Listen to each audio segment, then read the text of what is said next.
বিরাতির postal ভোটের একটি কেন্দ্র সহ মোট 166টি কেন্দ্র। প্রথমে আমি গণভোটের ফলাফলটি ঘোষণা করছি।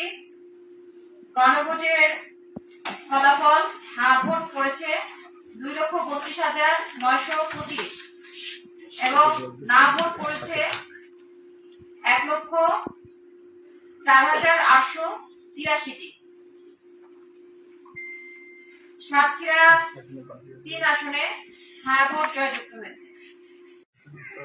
বাংলাদেশ জাতীয়তাবাদী দল ধানের শীষ প্রতীকে কাজী আলাউদ্দিন ভোট পেয়েছেন 56,819টি।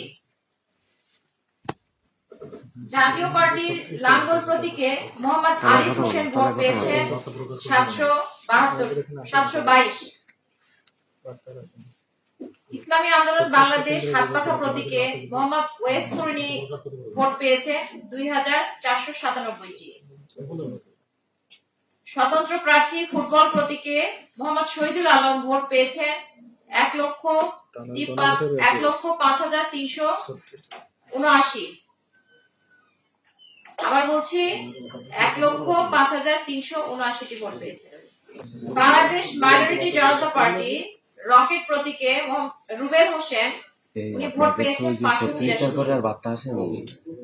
বাংলাদেশ জামায়াতে ইসলামী দাঁড়িপাল্লা প্রতীকে হাফেজ মোহাম্মদ রবিউল বাশার উনি ভোট পেয়েছেন 1,84,233টি। আমি আবার বলছি 1,84,233টি। এই আসনে হাফেজ মোহাম্মদ রবিউল বাশার সর্বোচ্চ ভোট পাওয়ার কারণে তাকে এই আসনে বেসরকারিভাবে তাকে বিজয়ী ঘোষণা করা হলো। এই আসনে মোট 70.99% কাস্টিং ভোটের পার্সেন্টেজ।